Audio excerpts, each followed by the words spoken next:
बिस्मिल्लाहिर्रहमानिर्रहीम अस्सलाम वालेकुम। होपफुली आप सब ठीक होंगे। आज आपके साथ हुमस की रेसिपी शेयर करेंगे जिसको हम चने के साथ बनाकर रेडी करेंगे। ये हलीज ममालिक की बहुत ही ऑथेंटिक डिश है जिसको हम थोड़े से देसी टच के साथ बनाकर रेडी करेंगे। रेसिपी अच्छी लगे तो मेरे चैनल को सब्सक्राइब करें, लाइक शेयर करना तो मत भूलिएगा। हुमस बनाने के लिए सबसे पहले हमने चनों को रात भर के लिए भिगोकर 1 टेबल स्पून सोडा डालकर रख दिया था। सुबह इसको अच्छी तरह से हमने बॉईल कर लिया था। 2 प्याली हमने सफ़ेद चने लिए हैं। एक मीडियम साइज़ का प्याज लिया है जिसको क्यूब्स में काट लिया है। एक टमाटर लेकर इसको भी क्यूब्स में काट लिया है। 3 से 4 हरी मिर्चें लेकर इसको छोटा छोटा चॉप कर लिया है। और इसमें इन चीज़ों के अलावा इसमें ताहीनी सॉस का इस्तेमाल होगा। तमाम चीज़ों को हम एक साइड पे रखेंगे और एक ब्लेंडर जग लेंगे। सबसे पहले अब हम इसमें चने शामिल करेंगे। इसके अलावा इसमें हाफ़ टी स्पून नमक का इस्तेमाल करेंगे। नमक हम कम ही इस्तेमाल करेंगे क्योंकि ताहीनी सॉस में भी नमक होता है। अब हम इसमें 4 से 5 टेबलस्पून ताहीनी सॉस का शामिल करेंगे।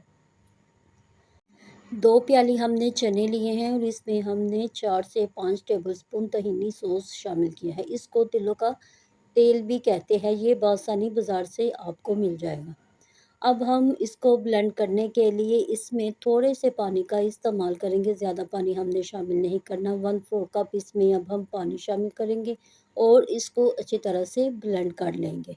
तकरीबन 10 से 12 मिनट तक हमने इसको अच्छी तरह से ब्लेंड करना है कि चने और ताहीनी अच्छी तरह से मिक्स हो जाए, क्योंकि चने ब्लेंड करने में थोड़ा सा टाइम लेंगे।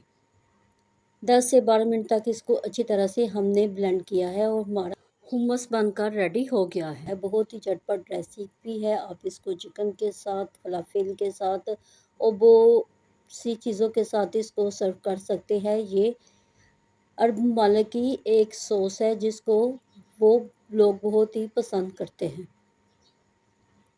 अब हम इसको डिश में डालते हैं जिसमें हमने इसको सर्व करना है।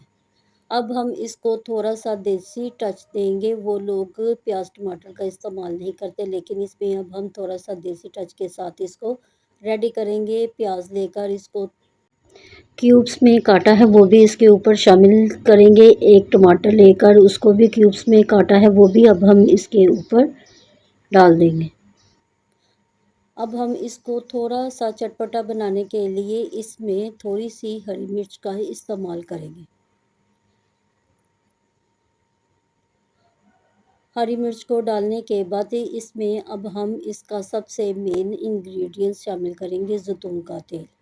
ज़ैतून के तेल के बगैर ये डिश मुकम्मल नहीं हो सकती, क्योंकि ज़ैतून का तेल ही इसका मेन इंग्रेडिएंट्स है। खूब सारा हम इसके ऊपर ज़ैतून का तेल शामिल करेंगे। ज़ैतून का तेल डालने के बाद इसके ऊपर अब हम थोड़ा सा लेमन का जूस भी शामिल करेंगे। मज़ेदार हुमस हमारा बनकर रेडी हो गया। होटल में इसको खाएं तो बहुत ही महंगे दामों में ये मिलता है। अब हम इसको टेस्ट करते हैं ये किस कदर डिलीशियस और यमी बनकर रेडी हुआ है। आप इसको पीटा ब्रेड के साथ और मुख्तलिफ डिश के साथ इस सॉस को सर्व कर सकते हैं। अरब ममालिक की ये बहुत ही मशहूर डिश है। रेसिपी अच्छी लगे तो इसको लाइक शेयर तो ज़रूर कीजिएगा और मेरे चैनल को अभी तक सब्सक्राइब नहीं किया तो मेरे चैनल को सब्सक्राइब करें। मिलते हैं नई रेसिपी के साथ। अल्लाह हाफिज़।